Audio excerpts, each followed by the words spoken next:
teachings that we men can learn from. All suffering is temporary. Now, if you ask men confidentially, what's the most painful thing in a relationship? When she talks. Or when she says, we need to talk. He go, oh my God, I don't know how long this is going to take. And then he knows that after she's talked, she's going to ask him, how do you feel? And no matter what he says, it's always the wrong thing. A man can't come up with the right answer. It doesn't happen. Because to every one of your feelings, our mind is going overtime going, why are you getting upset about that? Well, that's not such a big deal. Well, don't worry about this. Well, that's not such a problem anyway. Just do this, this, this, and you don't have to worry about it. Matter of fact, we can forget the whole thing. You just get naked and have sex, so let's forget it. So whatever he says, it doesn't work. So already a conversation, he knows, oh, it's just going to be a thunderstorm that could go on forever. The sun will never shine again. I will teach you today one technique so that you will be assured the clouds will always pass and the sunshine will come. But if you don't understand this technique, you will try to solve her problems. You will try to talk her out of being upset. You will tell her why she shouldn't rain on you. And the rain will just get more and more and more. It's like pouring gasoline on a fire if you interrupt a woman when she wants to talk. And the irony is she'll say, well, what should we do? And every cell in his body says, forget the whole thing. Let's do something else. At that moment, when she says, what should we do? You have to use all your wisdom, your intelligence, and willpower. Say nothing. You just make little noises like, I don't know. Tell me more. You can't solve the problem. You got to just let her talk for a while, and then you are solving the problem. Because when a woman has a chance to talk and somebody's not interrupting her with solutions, she's just sharing. And when she's just sharing, a brain chemical gets produced. And guess what that is? Serotonin, that's right. So if she can talk, she produces serotonin. And what does that serotonin do? It washes over that emotional center of the brain, which is 8 times more active in her. And the serotonin comes in and washes it away. And so it rains for a few moments and the sun comes out. Says, oh my God, that's the wrong bottle. It's the wrong bottle. You wasted the water. You wasted the water. Oh, sorry, honey. If I said, oh, it's not a big deal. What do you mean it's not a big deal? And she wanted to talk some more about it. I've learned, oh, okay. You don't have to fix it. You don't have to solve it. You have to look stunned. And you are anyway. It's just now you don't have to have a judgment. Like something's wrong with her. You understand? This is why you love being in bed with her. You put that little thing in and she goes, oh.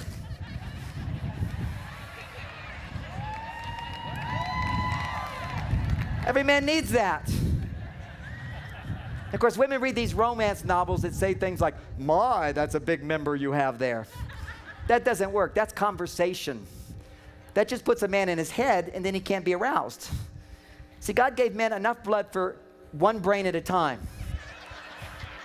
When it flows south, let's stop all conversation. He gets quiet, and you make noises that don't require intellect. He just needs a little guidance of when he's in the right place, getting warmer. Oh, getting warm. Ooh, ooh, ooh, ooh, ooh, ooh. Oh. And then you get quiet for a while. He goes, I don't know what's going on. So he'll start what to do. And if he doesn't try something else, what you do instead of saying, that's the wrong place, you just get quiet for a while, and then you move his hand where it needs to go. That's all you do. He goes, yeah. He goes, I did that. He just needs a positive direction. Your feedback, your response is so important to him. In bed, every man understands that. Do you understand that, men? Yes. Do you understand that, men? Yes. We like response. Yes? Yes? Okay. Just as men like response in the bedroom, women like response out of the bedroom. When she's talking, see, men only do one thing at a time. So while she's talking, we're listening. That's all we can do. All right, I'm listening. I can't look at her and listen, so we'll start to look away. And you think he's not even listening. It's so hard to listen. We can only do, I got to just focus on what is she saying? What am I supposed to do about this? So one of the things you practice doing is when she's talking, it doesn't take a lot of mental power. You make noises. You go, oh. And whenever she pauses, uh-huh, oh. And if they're kind of like suffering noises, they like that.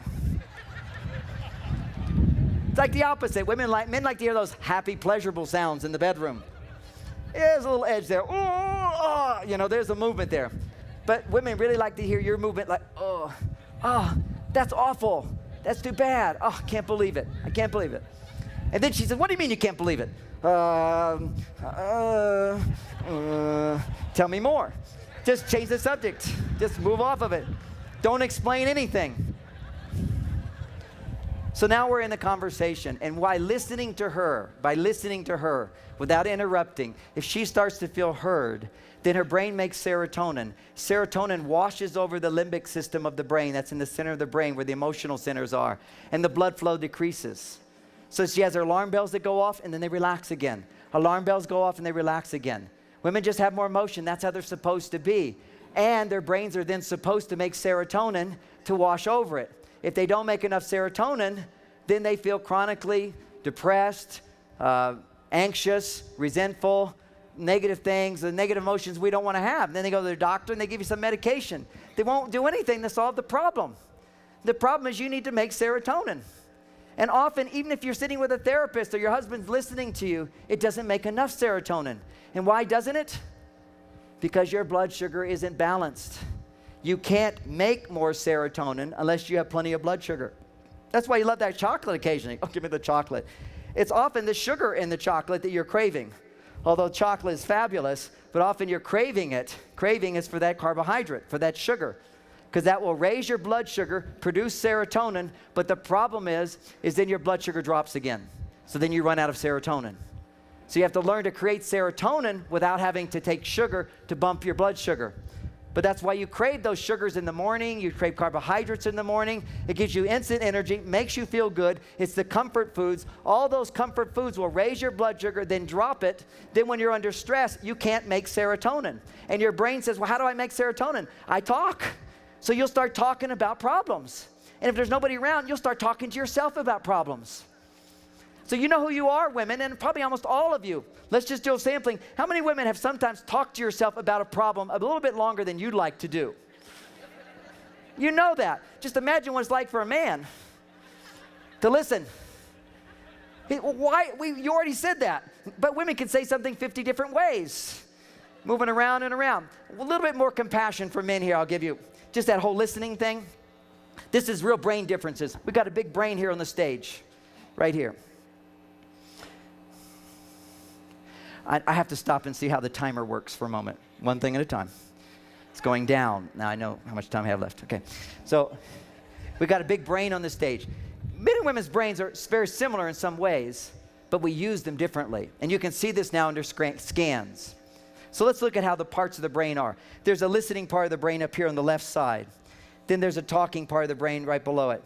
Then back over here, there's an analytical part of the brain. Then over here, there's a feeling part of the brain. Then there's emotional memory over here.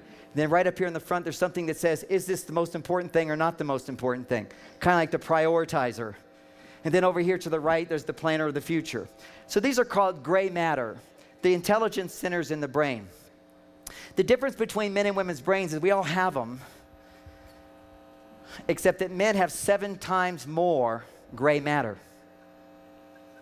Those intelligence centers, they're much bigger for men. For women, they're not bigger, but they don't have to be bigger. Why? Because women have 10 times more white matter. White matter is freeways connecting the gray matter to other parts of the brain.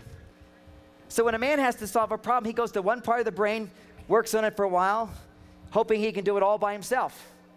A woman goes to a part of the brain, the whole brain lights up. Feelings get involved. Well, we have something to say about this. Well, what about the future? But remember the past. How important is this? We need to talk more about it. And he's not even listening. So her whole brain is getting into the whole thing. It's all effortless for her. Everything is connected. You talk to a guy and you have feelings in he's trying to listen. And then he's trying to make sense of what you're saying. Like, what's the point? And see, sometimes women haven't yet decided what the point is. Or they haven't discovered what the point is. Or sometimes there may not be a point. We're just talking and sharing. And so women can do all kinds of talking. They got different ways of talking. To men, it's always like, oh, what's the point? So he's listening to the point. So you talk a few words. Then he has to run back to this part of the brain in a split second. Okay, what'd she say? What's the point? Don't know yet. Come back, gather more information. Come back over here, gather more information. Come back over here, gather more information. Come back over here. Uh-oh, feelings. How do I get there? It's like little side roads from the left side of the brain to the right side of the brain. Feelings, okay, that's what I'm feeling. That's what she's feeling. Well, he's over in feeling, he can't think or talk. So he's like, he goes back over here. What was I feeling? Let me come up here. What is she talking about? And she's now changed the subject. So he literally doesn't know what you're talking about. So then he like wanders in so he's kind of like, okay, who is she talking about? And he's thinking, why would Bob say that?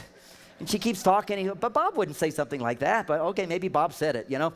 So she's continuing on. And then finally he says, why would Bob say that? And she says, Bob? I'm not talking about Bob. I stopped talking about Bob 10 minutes ago. How could you think I'm talking about Bob? Bob would never do these things. I didn't think it would be Bob. Well, why'd you say it was Bob? Well, I just thought we were talking about Bob. Bob, do you listen to anything? And of course, he's doing his very best. He's running around his brain trying to make sense of what you're saying. It's literally jogging. Okay, how long can I do this? How long can I do this? And you're like, you know, getting a massage. All the parts of your brain being sponged around, whatever. So women will talk, and literally all parts of the brain light up. Serotonin gets produced. It washes over the emotional center of the brain. It relaxes.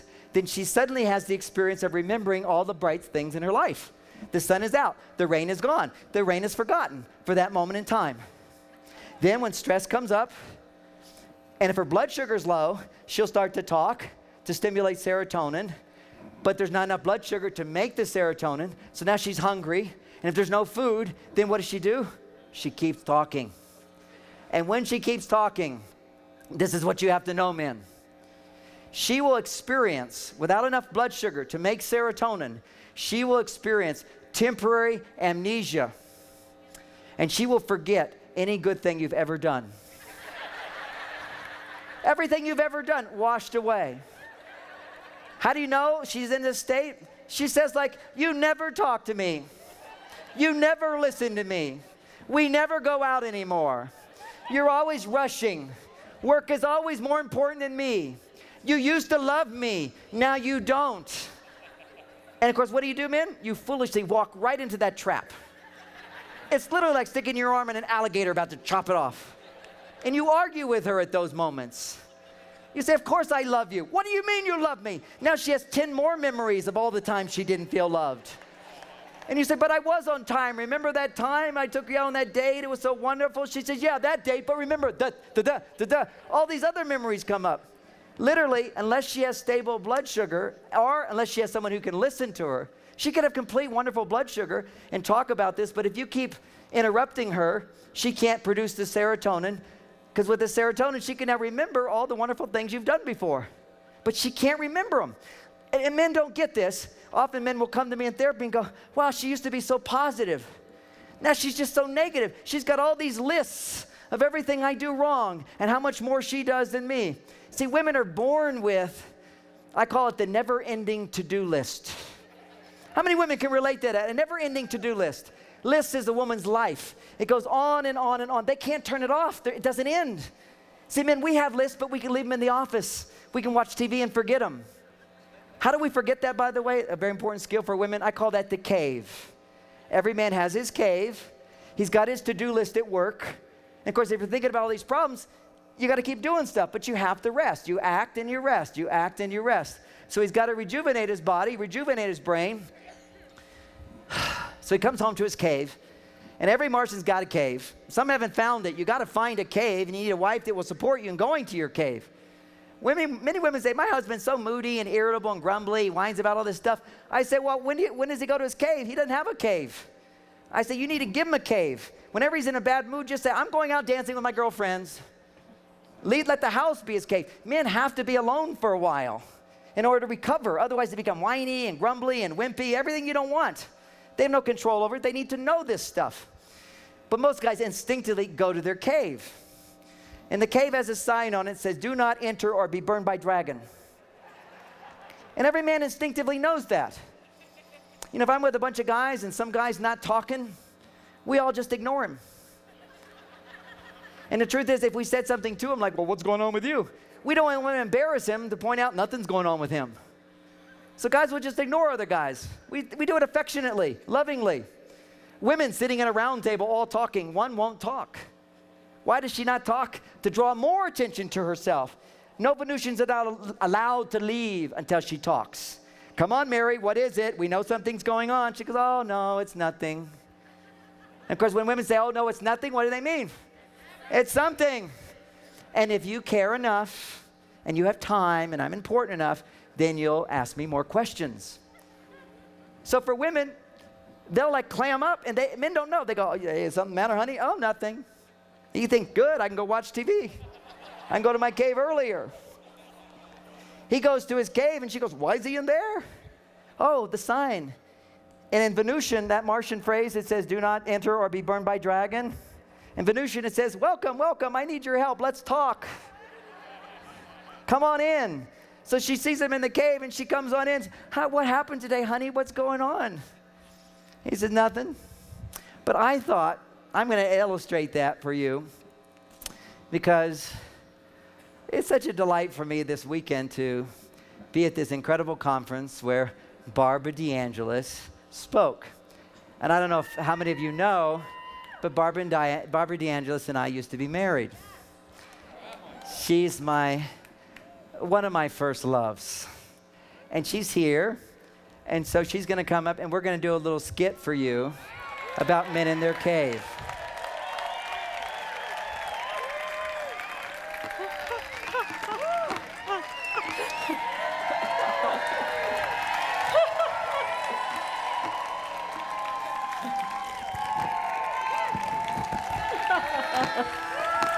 All right. After all these years, we still love each other, and we still remember John in his cave. Because we were practicing this skit before, and Barbara goes, I remember. So, do you want to say something before we demonstrate this little skit? Yes. These pictures are going to be worth a lot on eBay, so get them on immediately. All right, so I used to come home, and this is true. I wrote Men Are From Mars a few years after Barbara and I got divorced.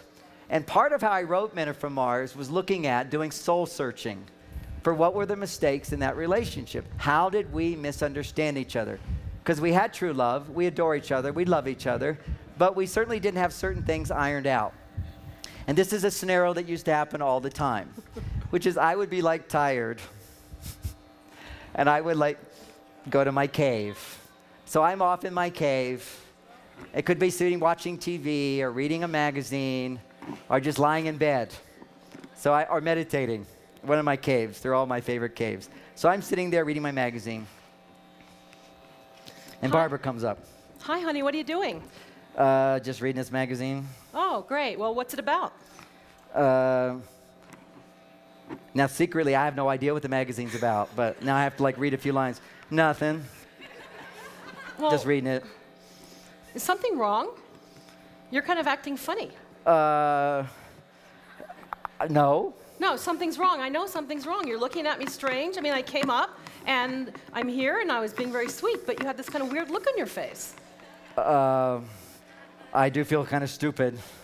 Just reading this magazine, that's all. Well, why won't you talk to me? I want to know. I mean, I'm asking you, why won't you talk to me? Oh, yeah, okay. Something's obviously wrong. You're not looking. No, it's okay. It's okay. I'm just reading a magazine. Everything's fine. You know, don't just flip me off like that. Obviously, we have something to talk about here. Something's wrong. Really? It really is nothing. I'm fine. I'm just reading the magazine. You know, now it's not about you. It's not about you. Are you angry? Now you're angry at me. What did I do? I didn't do anything. I just came up to love you. I'm not angry. I'm not angry. Now you're yelling at me. I'm not angry. Okay. I wasn't angry, but now I am angry. Okay. Thank you. There we go. There we go. Okay,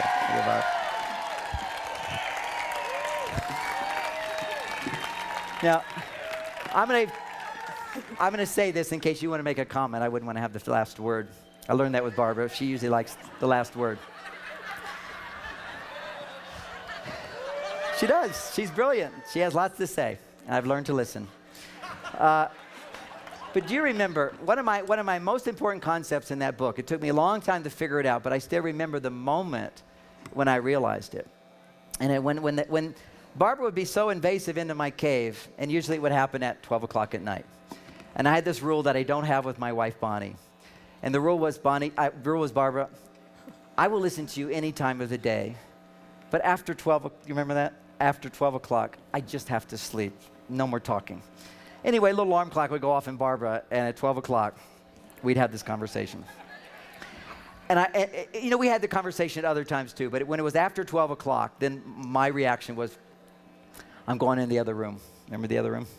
So we won't act out that one. But so I'm going to the other bedroom. So I go to the other bedroom, and I'd be visited by Barbara, and she'd say, come on, let's talk. And she was persistent, and for quite a while, we would eventually have these long conversations and learn more about each other. But at a certain point in our relationship, I went to the other room. I said, I just got to be alone. And I went to the other room, and I laid there in this other bed. And Barbara didn't come knock on the door. She just stayed in our bedroom. And I remember my experience, and I want all of you women to know this is a universal male experience. I went to the other room to get away. And as soon as I'd gotten away and I was in the room, and she didn't come after me, I felt like, this is great. All right. I don't have to talk. I don't have to listen. Everything's all right. I can just snuggle up and sleep. And I was feeling so happy. And then I started to miss her.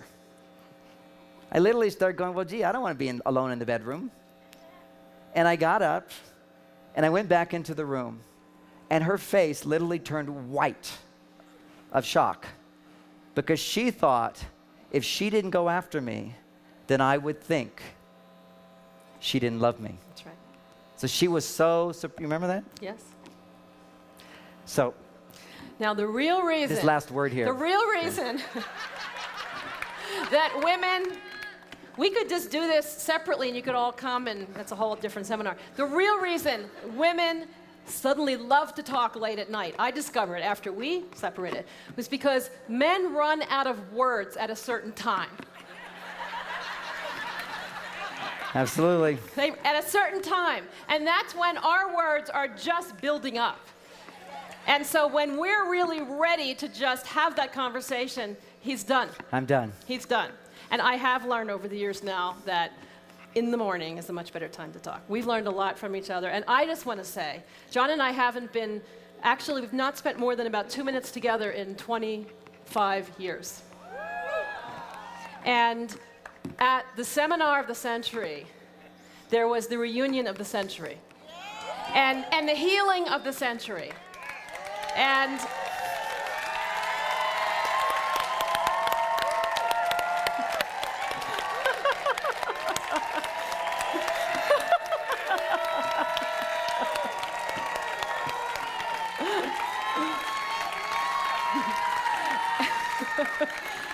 And I just want to honor him for having been my teacher, as I know I was. And what we went out and did separately was so miraculous for the world.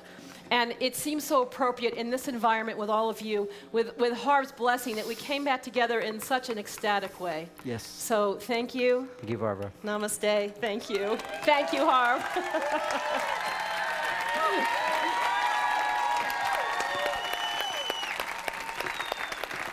Okay.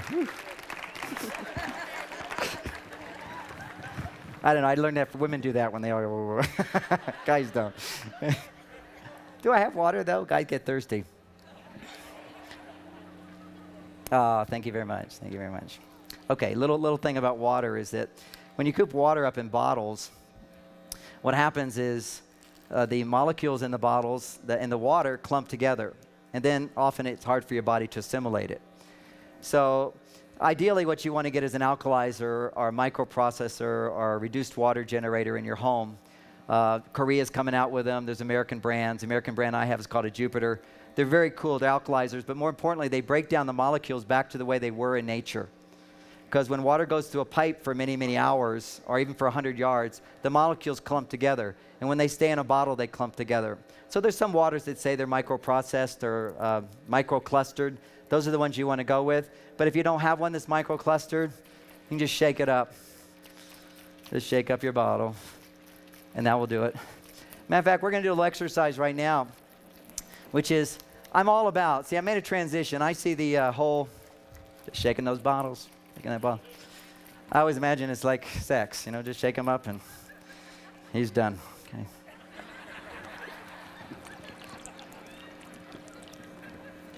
Actually, I really don't think about sex when I do this. Yeah.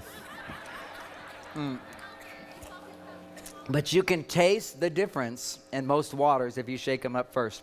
You can blend water. There's some machines now you blend it and so forth. They also do the same thing. It just means your body's going to absorb that water better. Because again, another part of being able to produce brain chemicals, serotonin, is the assimilation of water. Your cells actually have to be hydrated in order to make the energy to produce serotonin. If your cells aren't hydrated, guess how you get energy to make serotonin? Sugar. So you crave more sugar again. See, everybody's drinking water. Then I'll come off of it. I'm drinking water, so that's what I'm thinking about. We all think that if you drink 8 glasses of water a day, it's going to make you healthier. Now, if you're out there jogging and sweating out water, you probably need 8 glasses a day. Do you think the cowboys who rode across the plains here to Colorado brought a case of water in their truck, whatever it was? Do you think they drank 8 glasses of water